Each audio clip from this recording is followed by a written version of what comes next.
Welcome back. You're watching NewsX. My name is Vineet Malhotra. For the first time ever, Israel used its new air defense system called Barak Magen on Sunday night. Israel used this new system to stop and shoot down several drones sent by Iran. Well, this latest activation comes after Iranian drone strikes breached Israel's Iron Dome and struck areas including Tel Aviv and Jerusalem, prompting the Israeli Defense Forces to strengthen their offshore defense layers.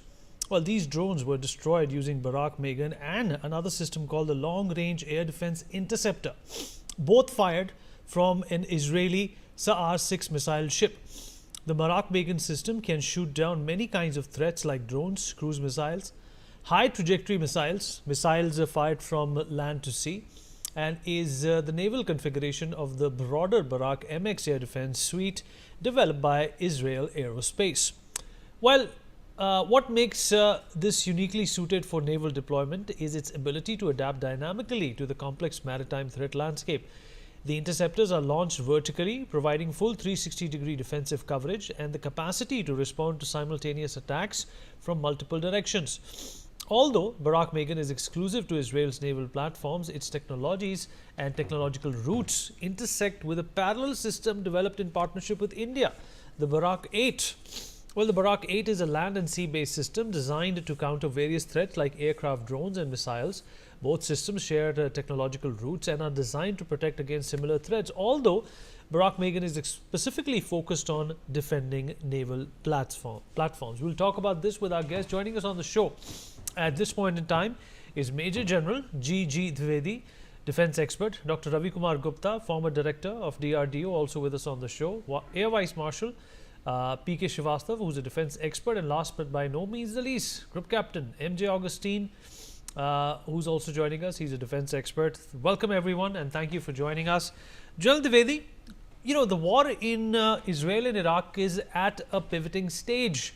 It is at a stage which symptomatically tells you, sir, that it's gone to the next level. With the Barak Magen coming in, as a defense expert, what indication are you getting, sir? Our viewers and I would also be very, very eager to know, what does this mean for you? What does this mean for the war and its preparedness?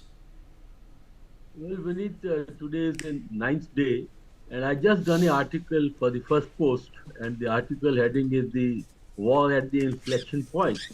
The issue we need to understand is after wars are fought with very specific political and military aims, and in this case, the Israelis' aim was to take out or at least cripple the Iranian nuclear capability and also decapacitate their leadership. So they are on it and they have achieved fair amount of success. Today, they are dominating the skies and they have almost freedom of action to carry out air operations inside Iran. But the point is, Iran is also no pushover. After all, Iran has a capability, especially from the surface to surface missiles, and they have almost a 3,000 strong arsenal. And therefore, currently, I would say the barrages are being fired one against the other, while Israel has a upper hand. But Iran is able to strike back. And as you rightly brought out and gave a, I think, very detailed introduction, that they are able to penetrate the Israelis' air defense.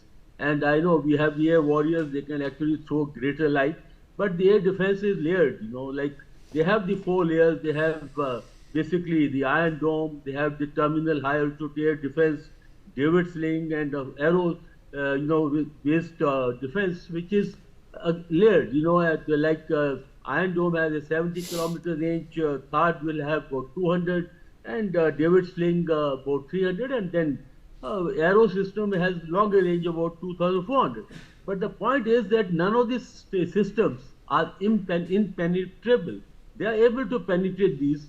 And what you have mentioned about Barak Magen, this is primarily a naval-based asset, and they are primarily to protect the naval asset, naval shore-based, your installations, and also they have the capability to fire from the naval platform because air defense system can be fired from both the ground, naval, and of course the aerial weapon system.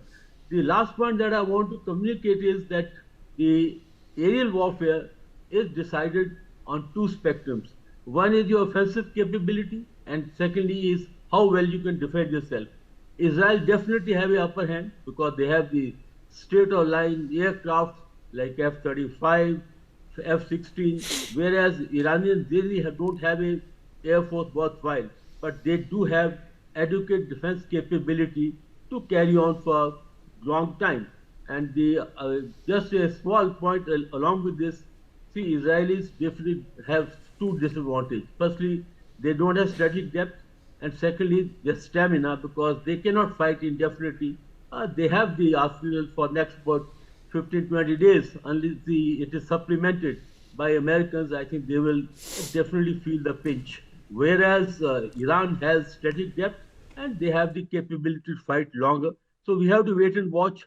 But as Trump has said that he will only enter the fray after 2 weeks, I think till then, Israel has to carry on the show. And this barrages and counter barrages actually is going to continue as the fighting format of this aerial warfare. Vineet. For more such videos, subscribe to the NewsX YouTube channel, hit the bell icon.